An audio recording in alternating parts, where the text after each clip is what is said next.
जब सब कुछ खत्म लगे तब नई शुरुआत होती है। कल्पना कीजिए, आपने महीनों तक मेहनत की, रात रात भर जागकर पढ़ाई की, अपने सपनों के लिए पसीना बहाया, लेकिन जब नतीजा आया तो वो ऐसा था जिसकी आपने कभी उम्मीद नहीं की थी। आप असफल हो गए, आपका दिल टूट गया, मन में सवाल उठने लगे, क्या मैं सच में कुछ कर सकता हूं? क्या मेरे सपने सिर्फ सपने ही रह जाएंगे? दोस्तों, ये वो पल है जब जिंदगी आपको आजमाती है। ये वो पल है जब आपको फैसला करना होता है कि आप हार मानेंगे या फिर उठकर दोबारा लड़ेंगे। मैं आपसे कहता हूं, ये हार नहीं, ये एक नई शुरुआत है। जैसे सूरज हर रात के बाद फिर से उगता है, वैसे ही आपकी जिंदगी में भी हर अंधेरे के बाद एक नई सुबह आती है। आपको बस उस सुबह का इंतजार नहीं करना, उसे खुद बनाना है। अपने आंसुओं को पोंछो, अपने डर को पीछे छोड़ो और अपने सपनों की ओर पहला कदम बढ़ाओ, क्योंकि असली ताकत तब दिखती है जब आप गिरकर फिर से उठते हैं। दोस्तों, सपने क्या होते हैं? सपने वो नहीं जो आप सोते वक्त देखते हैं। सपने वो है जो आपको सोने न दे। आपके दिल में जो आग जलती है, जो आपको कहती है कि मुझे ये करना है, मुझे वो बनना है, वही आपका सपना है। और ये सपना आपकी सबसे बड़ी ताकत है। हमारे देश के महान वैज्ञानिक और पूर्व राष्ट्रपति डॉक्टर एपीजे अब्दुल कलाम ने कहा था, सपने वो नहीं जो सोते वक्त देखे जाते हैं, सपने वो है जो आपको सोने न दे। उन्होंने गरीबी में जन्म लिया, अखबार बेचे, लेकिन अपने सपनों को कभी नहीं छोड़ा और एक दिन वो भारत के मिसाइल मैन बन गए। सोचो, अगर वो अपने सपनों को भूल जाते तो क्या आज हम उनकी कहानी सुन रहे होते? आपके सपने भी कम नहीं है, चाहे वो डॉक्टर बनने का सपना हो, इंजीनियर बनने का, या अपने परिवार को बेहतर जिंदगी देने का। ये सपने आपकी पहचान है, इन्हें मत छोड़ो।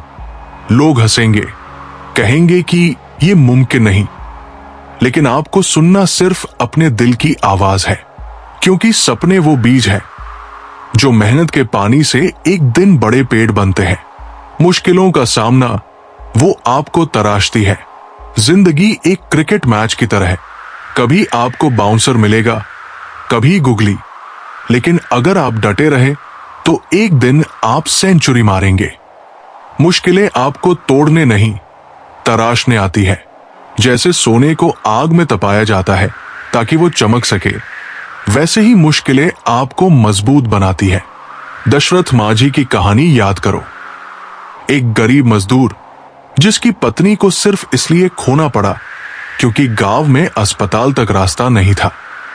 लोगों ने कहा, पहाड़ को तोड़ना नामुमकिन है, लेकिन माझी ने हार नहीं मानी। 22 साल तक दिन रात एक हथौड़े और छेनी से उन्होंने पहाड़ को काट डाला। आज उस रास्ते से लाखों लोग गुजरते हैं और उसे माउंटेन मैन की मेहनत की मिसाल कहते हैं। सोचो, अगर माझी ने हार मान ली होती तो क्या होता? दोस्तों, आपकी जिंदगी में भी पहाड़ जैसे हालात आएंगे, लेकिन याद रखो, आपके पास भी वो हथौड़ा है, वो छेनी है। बस उसे उठाओ और लगे रहो। लगन और मेहनत सफलता की नींव। कभी सुना है कि कोई रातों रात सफल हो गया? शायद फिल्मों में, लेकिन असल जिंदगी में सफलता मेहनत की सीढ़ियों से चढ़कर आती है। कोई शॉर्टकट नहीं, कोई जादू नहीं, just pure hard work. Dhiru भाई अंबानी को देखो, एक पेट्रोल पंप पर काम करने वाले लड़के से लेकर भारत के सबसे बड़े बिजनेस एम्पायर के मालिक तक का सफर। क्या उनके पास कोई जादुई छड़ी थी? नहीं, उनके पास था बस एक सपना और उसे पूरा करने की लगन। वो कहते थे, अगर आप सपने देख सकते हैं तो उन्हें पूरा भी कर सकते हैं। मेहनत करो, मेहनत करो और तब तक मेहनत करो जब तक तुम अपने लक्ष्य को हासिल न कर लो। रातें काली होंगी, दिन थकाने वाले होंगे, लेकिन जब तुम अपने मंजिल पर पहुंचोगे तो हर पसीने की बूंद सोने की तरह चमकेगी। असफलता सफलता का पहला कदम। दोस्तों, क्या आपने कभी सोचा कि असफलता क्या है? लोग कहते हैं ये हार है, लेकिन मैं कहता हूं असफलता सफलता की पहली सीढ़ी है। हर बार जब आप गिरते हो, आप कुछ नया सीखते हो। हर बार जब आप हारते हो, आप जीत के करीब पहुंचते हो। थॉमस एडिसन को देखो, बल्ब बनाने में उन्हें 10,000 बार असफलता मिली, लेकिन क्या वो रुक गए? नहीं, उन्होंने कहा, मैं 10,000 बार असफल नहीं हुआ, मैंने 10,000 तरीके खोजे जो काम नहीं करते, और एक दिन वो सफल हुए। आज उनकी वजह से हमारी रातें रोशन हैं। अब एक पल रुकें और सोचें, आपने अपनी जिंदगी में कब असफलता का सामना किया था और उससे आपने क्या सीखा? वो असफलता आपकी कमजोरी नहीं, आपकी ताकत थी। उसे गले लगाओ, उससे सीखो और आगे बढ़ो। खुद पर यकीन सबसे बड़ी ताकत। सबसे बड़ा दुश्मन कौन है? कोई बाहर का इंसान नहीं, आपका खुद का शक। मैं ये नहीं कर सकता, मुझसे नहीं होगा। ये विचार आपके सपनों को मार देते हैं। लेकिन दोस्तों, सच ये है कि आप वो सब कर सकते हैं जो आप सोच सकते हैं। बस खुद पर भरोसा करो। जब सचिन तेंदुलकर छोटे थे तो लोग कहते थे, ये लड़का इतना बड़ा खिलाड़ी नहीं बन सकता।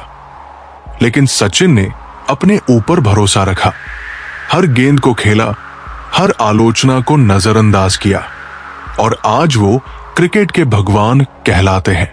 आप भी अपने आप से कहो, मैं कर सकता हूं। हर सुबह उठो, आईने में देखो और बोलो, मुझ में वो ताकत है जो पहाड़ हिला सकती है।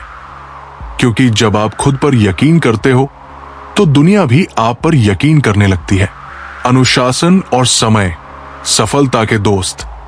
सपने देखना आसान है, लेकिन उन्हें पूरा करने के लिए अनुशासन चाहिए। समय आपका सबसे बड़ा दोस्त है और सबसे बड़ा दुश्मन भी। इसे बर्बाद करोगे तो ये आपको पीछे छोड़ देगा। इसे सही इस्तेमाल करोगे तो ये आपको मंजिल तक ले जाएगा। भगवान श्री कृष्ण ने गीता में कहा, अपने कर्तव्य पर ध्यान दो, फल की चिंता मत करो। यही अनुशासन है। हर दिन एक लक्ष्य बनाओ, उसे पूरा करो और अगले दिन नया लक्ष्य लो। छोटे छोटे कदम आपको बड़े सपनों तक ले जाएंगे। अब वक्त है कदम उठाने का। दोस्तों, अब मैं अपनी बात खत्म करता हूं, लेकिन आपका सफर अभी शुरू हो रहा है। जिंदगी एक किताब है और आप इसके लेखक हैं। हर पन्ना आपकी कहानी है, हर लाइन आपका फैसला। चाहो तो इसे रंगीन बनाओ, चाहो तो खाली छोड़ दो, चुनाव आपका है। लेकिन याद रखो, तुम वो करिश्मा हो जो दुनिया को देखना बाकी है। आपके अंदर वो आग है, वो जुनून है जो असंभव को संभव बना सकता है। तो आज से एक वादा करो, न रुकना, न झुकना। अपने सपनों की ओर बढ़ो और दुनिया को दिखाओ कि तुम क्या कर सकते हो। न कभी हार मानो, न कभी थको, क्योंकि सफर चाहे 1000 मील का हो, शुरू होता है एक कदम से। वो कदम उठाओ और अपने सपनों को सच कर दिखाओ। शांत रहो, वक्त सबका आता है, और जब तुम्हारा आएगा तब सिर्फ तारीख नहीं बदलेगी, इतिहास भी लिखा जाएगा। श्री कृष्ण कहते हैं, कई जीत बाकी है, कई हार बाकी है, अभी तो जिंदगी का सार बाकी है। रास्तों से थक मत जाना, क्योंकि मंजिल से पहले भी कई बार रास्ते थमते हैं। यहां से चले हैं नई मंजिल के लिए। ये तो सिर्फ एक पन्ना था, पूरी किताब लिखनी अभी बाकी है। टूटने लगे हो हौसले तो ये याद रखना, बिना मेहनत के तख्तोताज नहीं मिलते। जो खुद में आग रखते हैं वही अंधेरों में भी रास्ता बना लेते हैं। जिनके इरादे पसीने से लिखे जाते हैं उनके मुकद्दर कोरे नहीं रहते। जुगनू भी अपने लिए रोशनी खुद पैदा करता है, क्योंकि उसे अंधेरे से डर नहीं, अंधेरे को जीतने का जुनून होता है। चाहे राह में कितने भी कांटे हों, चलता रहूंगा, गिरता रहूंगा, उठता रहूंगा, क्योंकि या तो मंजिल पा जाऊंगा या फिर एक अच्छा मुसाफिर बन जाऊंगा। परिश्रम का फल देर से ही सही पर मीठा जरूर मिलता है। कर्म भूमि पर श्रम करना पड़ता है, अब सिर्फ लकीरें मिलती हैं, रंग तो हमें खुद भरने पड़ते हैं।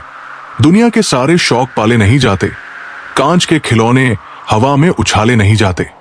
जो मेहनत से डरते हैं वो सपनों की कश्ती किनारे तक नहीं पहुंचा सकते। ये दुनिया आसान नहीं, यहां हर सपना पसीने की कीमत मांगता है। सपने जो रातों में सुकून से देखे जाते हैं, उन्हें पूरा करने के लिए कई रातें जागकर मेहनत करनी पड़ती है। होके मायूस अपने इरादे मत बदलना, क्योंकि हो सकता है तेरी किस्मत कल ही बदल जाए। परिश्रम से ही विजय आसान बनती है। तकदीर तो सिर्फ मेहनत करने वालों के लिए रास्ते खोलती है। दुनिया में कोई भी समस्या ऐसी नहीं जिसे सोच और साहस से हल ना किया जा सके, लेकिन अफसोस सोचने से बचने के लिए इंसान हर रास्ता अपनाता है। क्योंकि सोचना आसान नहीं, सोचने के लिए जिगर चाहिए। कठिन परिश्रम वो कीमत है जो सफलता के लिए चुकानी पड़ती है। अगर तुम कीमत चुकाने को तैयार हो तो कोई सपना अधूरा नहीं रहेगा। रुकना मना है, थकना मना है, हार मानना तो बिल्कुल मना है।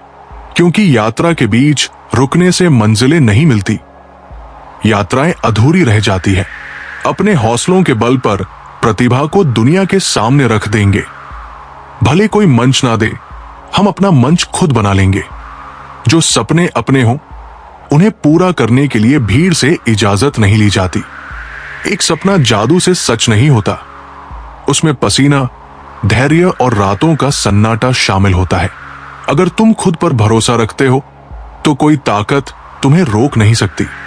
जिन्हें अंधेरों से डर नहीं लगता वो खुद रोशनी बन जाते हैं। कांच के खिलौने उड़ाने वालों को मालूम नहीं, हवा में उड़ते वक्त सबसे पहले नाजुक चीजें टूटती हैं। हौसले को जिंदा रखो, क्योंकि रास्ते वही ढूंढते हैं जो रुकते नहीं। जब दुनिया सोती है तब सपने देखने वाले जागते हैं। जब दुनिया हंसती है तब सपने देखने वाले रोते हैं। जब दुनिया थकती है तब सपने देखने वाले आगे बढ़ते हैं। क्योंकि सपना देखने से ज्यादा जरूरी है सपने को जिंदा रखना। हर हाल में, हर मोड़ पर, हर चोट पर, हर चोट एक नया सबक देती है। हर असफलता एक नया रास्ता दिखाती है। राजा बनने से पहले साम्राज्य बनाना पड़ता है। साम्राज्य बनाने में वक्त लगता है, धैर्य लगता है, आंसू लगते हैं। लेकिन जब साम्राज्य बनता है तो फिर राजा भी तुम होते हो और ताज भी तुम्हारा होता है। मत रुकना, चाहे लोग हंसे, चाहे लोग रोके, चाहे रास्ते वीरान हो जाएं। क्योंकि जब तुम्हारा समय आएगा तो लोग कहेंगे उसने कर दिखाया। राह के पत्थरों से लड़ते हुए चलो, क्योंकि मंजिलें फूलों से नहीं कांटों से होकर गुजरती है। सपने बहुत है, रास्ते बहुत है, लेकिन पूरा करने वाले कम है। पूरा करने वालों को भी मंजिल आसान नहीं मिलती। उन्हें हर रात, हर तकलीफ, हर तिरस्कार से लड़ना पड़ता है। एक बार की बात है, सुबह का समय था। नरम धूप नदी की लहरों पर सो रही थी और एक गुरु अपने शिष्यों को लेकर नदी किनारे पहुंचे थे। सभी शिष्य मन में उमंग लिए थे, सोच रहे थे आज गुरुजी के साथ नहाने का आनंद मिलेगा। पर नियति के इरादे कुछ और ही थे। गुरुजी नदी के किनारे जाकर शांत बैठ गए। सभी शिष्य आदर में वही चुपचाप बैठ गए। समय गुजरता गया, सूरज ऊपर चढ़ा, फिर धीरे धीरे ढलने लगा। नदी अपने स्वभाव में बहती रही, जैसे वक्त अपनी धुन में चलता है, किसी की प्रतीक्षा किए बिना। गुरुजी की आंखें लगातार नदी पर टिकी रहीं, जैसे वे उसमें कोई रहस्य खोज रहे हों। धीरे धीरे शिष्यों के चेहरे पर बेचैनी उभरने लगी।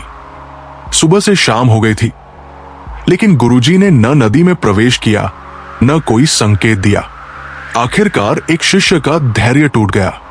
वो प्रेम से गुरुजी के पास जाकर झुका और पूछा, गुरुजी, हम नदी में कब उतरेंगे?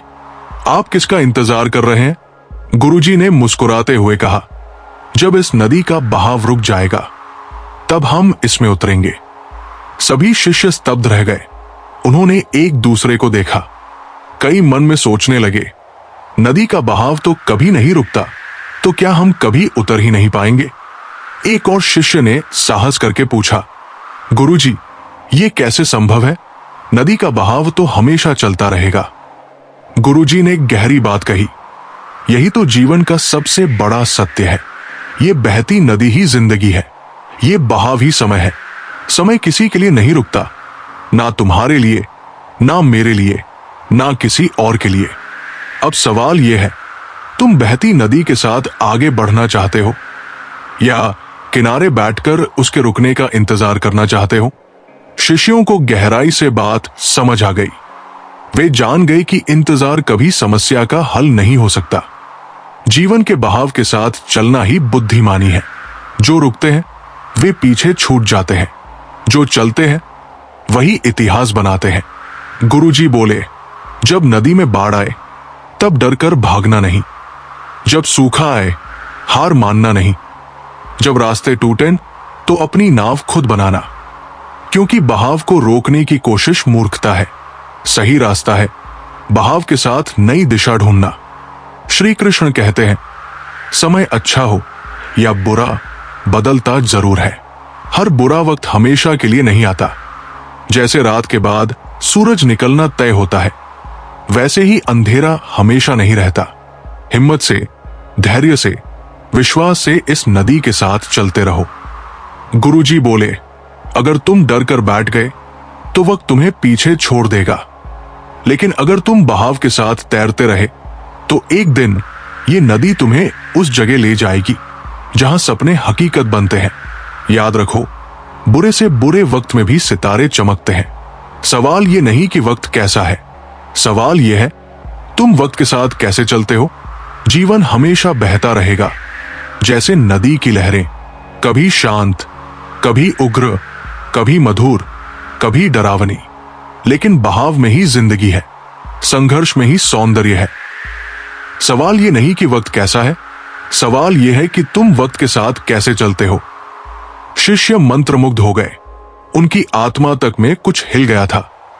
अब वे जान गए थे, नदी के ठहरने का इंतजार करना मूर्खता थी। उन्हें तो इस बहती नदी में उतरकर सीखना था, संघर्ष करना था, बहना था, बढ़ना था। जीवन हमेशा बहता रहेगा जैसे नदी की लहरें, कभी शांत, कभी उग्र, कभी मधुर, कभी डरावनी, लेकिन बहाव में ही जिंदगी है, संघर्ष में ही सौंदर्य है। जो बहाव के डर से किनारे बैठ जाते हैं वे जीते जी मर जाते हैं। जो डर को चीरकर बहते हैं वही असली मुसाफिर बनते हैं, वही असली विजेता। जो अंधेरों में चमकते तारे देख सकते हैं वही मुसीबतों में भी अवसर पहचान सकते हैं। जिंदगी का सार इस इंतजार में नहीं है कि तूफान थम जाए, बल्कि इस हौसले में है कि तूफान में भी नाव खेते रहो। कभी सोचो, अगर नदी सिर्फ लहरों को देखकर रुक जाती तो क्या वो समंदर तक पहुंच पाती? नहीं, वो जानती है कि लहरें तो आती जाती हैं, लेकिन उसकी मंजिल स्थिर है, उसकी आत्मा बहाव में है। वैसे ही सुख और दुख इस जीवन रूपी नदी की अस्थाई लहरें हैं, जो हर पल बनती है, मिटती है, टूटती है, फिर से बनती है। लेकिन याद रखो, तुम लहर नहीं हो, तुम उस नदी के जल हो जो हर परिस्थिति में, हर मौसम में, हर दर्द और हर मुस्कान के साथ बहता ही रहता है, निरंतर, अविराम, अड़ेग। जब जीवन में बुरे समय की आंधी चले, जब चारों ओर अंधकार हो जाए, जब उम्मीदें डगमगाने लगे तो डरना मत, क्योंकि बुरे वक्त का भी एक बुरा वक्त आता है। वो भी टूटता है, बिखरता है, जैसे रात के घने अंधेरे को भोर की पहली किरण छेद देती है। याद रखो, हर इंसान को कभी ना कभी अच्छे और बुरे वक्त का सामना करना पड़ता है। ये शाश्वत नियम है, कोई इससे बच नहीं सकता। लेकिन फर्क इस बात से पड़ता है कि कोई उस तूफान के बीच नाव खेता है या किनारे पर बैठकर आंसू बहाता है। मुश्किलें भी नदी की लहरों की तरह होती है, आती है, चली जाती है। जो ये समझ लेता है कि ये भी अस्थाई है, वही सच्चे अर्थों में जीना सीखता है। जो पानी की तरह बहता है, थमता नहीं, वो ही नए रास्ते बनाता है, चट्टानों को भी काटता है, रास्तों को भी गढ़ता है। धैर्य इस जीवन के महासागर में तुम्हारा सबसे बड़ा जहाज है। सब्र का फल मीठा होता है, ये कहावत तभी सच होती है जब कोई व्यक्ति वास्तव में धैर्य के बीज को सींचता है। धैर्य कोई मजबूरी नहीं, बल्कि विश्वास है, खुद पर, अपने मार्ग पर, अपनी नियति पर। पर क्या धैर्य रखना आसान है? बिल्कुल नहीं।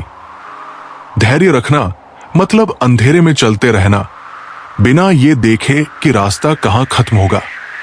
धैर्य रखना मतलब तपते रेगिस्तान में इस यकीन के साथ कदम बढ़ाना कि कहीं ना कहीं पानी जरूर मिलेगा। श्री कृष्ण कहते हैं, सच तो ये है, जीवन में सरल कुछ भी नहीं है। हर आसान चीज पहले कठिन थी। हर चमकती मंजिल के पीछे अनगिनत अंधेरी रातें होती हैं। हर मुस्कुराता चेहरा एक संघर्ष की दास्तान छिपाए होता है। समय और परिस्थितियां स्थिर नहीं रहती। जैसे नदी का बहाव एक जैसा नहीं रहता, कभी ये तेज होता है, कभी मंद, कभी विकराल, कभी शांत। वैसे ही तुम्हारी जिंदगी भी। जब जीवन सरल होता है तब निर्णय लेना आसान लगता है, लेकिन जब परिस्थिति प्रतिकूल हो, जब सब कुछ हाथ से फिसलता लगे, जब उम्मीदें बिखरती नजर आएं, तभी असली चरित्र का, असली ताकत का, असली धैर्य का इम्तिहान होता है। हर कोई अच्छे वक्त में मुस्कुरा सकता है, पर सच्चा विजेता वह है जो बुरे वक्त में भी अपने हौसलों को मरने नहीं देता। याद रखो, बुरा वक्त हर किसी के जीवन में आता है, लेकिन कुछ लोग उसमें टूट जाते हैं और कुछ लोग उसमें तराशे जाते हैं। जैसे आग सोने को तपाकर उसे कुंदन बना देती है, वैसे ही मुश्किलें इंसान को उसकी असली चमक देती है। जो विपरीत परिस्थितियों में भी अपने विचारों की, अपने इरादों की मशाल जलाए रखते हैं, वही समय के महासागर को पार करते हैं। प्रतिपक्ष में धैर्य ही वो कुंजी है जो हर ताले को खोलती है, क्योंकि जब संकट आता है सबसे पहले मन में घबराहट जन्म लेती है, सोच धुंधली हो जाती है, उम्मीदें कमजोर पड़ने लगती हैं, निर्णय लेने की क्षमता डगमगाने लगती है। जो बिना धैर्य के होते हैं वे छोटे से तूफान में भी अपना मार्ग खो बैठते हैं, लेकिन जो धैर्य रखते हैं वे तूफानों में भी सितारे ढूंढ लेते हैं। जब मन विचलित हो, जब दिल हार मानने को कहे, तो बस एक पल ठहरकर नदी के बहाव को देखना, समझना। जैसे नदी थमती नहीं, वैसे ही तुम्हें भी नहीं थमना है। धैर्य वो शक्ति है जो अंधेरी रात में भी उम्मीद के दीपक जलाए रखती है। धैर्य वो पुल है जो हार और जीत के बीच खाई को पाटता है। जिसके पास धैर्य है वो हार कर भी हारता नहीं, वो गिर कर भी उठता है, वो बिखर कर भी संवरता है। लेकिन धैर्य का अर्थ केवल इंतजार नहीं, बल्कि सही समय का इंतजार करते हुए निरंतर तैयारी करना भी है। धैर्य रखना मतलब परिस्थितियों से नहीं हारना, बल्कि उनके बीच रास्ता बनाते रहना है। धैर्य वह है जो आग में तपकर भी मुस्कुराता है। ऐसे ही धैर्य का गहरा पाठ सिखाने वाली एक कहानी है।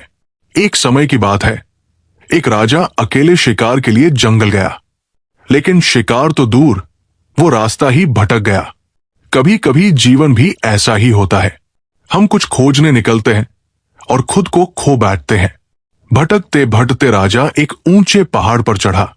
शायद कोई रास्ता, कोई संकेत दिखाई दे जाए, लेकिन दूर दूर तक बस वीरानी थी। ना कोई इंसान, ना कोई गांव, ना कोई उम्मीद। थककर, निराश होकर वो नीचे उतरा। जैसे जीवन में कई बार हमारी उम्मीदें थक जाती है, लेकिन यात्रा फिर भी जारी रहती है। अंधेरा गहराने लगा था, हर दिशा अज्ञात थी। परंतु कहते हैं, जब चारों ओर अंधकार छा जाए तो कहीं ना कहीं एक रोशनी भी चमकती है। थोड़ी देर बाद राजा ने दूर कहीं एक हल्की सी रोशनी देखी। उसे देखकर वो चल पड़ा। उम्मीद की उस छोटी सी लौ के पीछे चलते चलते वो एक छोटी सी झोपड़ी के पास पहुंचा। झोपड़ी के बाहर एक बुजुर्ग महिला बकरी को चारा खिला रही थी। उसने राजा को देखा और सोचा, शायद कोई सिपाही है जो रास्ता भटक गया है। उसने प्रेम पूर्वक उसका स्वागत किया, पानी पिलाया, विश्राम के लिए एक छटाई बिछाई और फिर गर्मा गर्म भोजन परोसा। भूख से बेहाल राजा ने बिना सोचे समझे थाली में हाथ डाल दिया और गर्म भोजन ने उसकी उंगलियां जला दी। कुछ चावल नीचे गिर पड़े। उसकी ये जल्दबाजी देख बुजुर्ग मुस्कुराई और बोली, बेटा, तुम भी अपने राजा की तरह अधीर हो। बिना सोचे जल्दबाजी करते हो, इसलिए अपनी उंगलियां भी जला ली और भोजन भी बर्बाद कर दिया। राजा चौंक गया। उसने आश्चर्य से पूछा, तुम ऐसा क्यों कहते हो? हमारे राजा तो बड़े साहसी हैं। बूढ़ी औरत शांत मुस्कान के साथ बोली, बेटा, हमारे राजा भी चाहते हैं कि वो जल्दी से सारे बड़े दुश्मन किलों पर विजय पाले, लेकिन वो छोटे छोटे किलों की अनदेखी कर रहे हैं। जैसे तुमने जल्दबाजी में उंगलियां जला ली, वैसे ही राजा जल्दबाजी में अपनी सेना का नुकसान कर रहे हैं। फिर वो बुजुर्ग महिला धीरे धीरे बोली, अगर तुमने थोड़ा धैर्य रखा होता तो पहले थाली के किनारे से खाना खाते, गर्मी कम होती और उंगलियां भी ना जलती। वैसे ही अगर राजा पहले छोटे किलों पर विजय पाते तो उनकी सेना मजबूत होती, सैनिकों का नुकसान नहीं होता और बड़े किले भी आसानी से जीत लिए जाते। हर शब्द राजा के दिल में उतरता चला गया, जैसे सच्चाई का एक एक कतरा उसे भीतर तक भिगो रहा हो। कभी कभी ज्ञान बड़ी बड़ी किताबों में नहीं, साधारण शब्दों में छिपा होता है। कभी कभी जिंदगी की सबसे बड़ी शिक्षा महलों में नहीं, झोपड़ियों में मिलती है। राजा ने उसी क्षण ठान लिया, अब वो धैर्य रखेगा, अब वो हर कदम सोच समझकर उठाएगा। उसने समझ लिया था कि अधीरता केवल हार नहीं लाती, बल्कि भविष्य को भी खतरे में डाल देती है। जैसे गर्म भोजन को धीरे धीरे खाना चाहिए, वैसे ही जीवन में सफलता भी धीरे धीरे एक एक कदम बढ़ाकर मिलती है। धैर्य का अर्थ है हर परिस्थिति को गहराई से समझना, भावनाओं पर नियंत्रण रखना और निर्णय लेते समय पूरे होश में होना। धैर्य उस दीपक की तरह है जो आंधी में भी जलता है, ना कांपता है, ना बुझता है। धैर्य वो जड़ है जिससे सफलता का वृक्ष खड़ा होता है।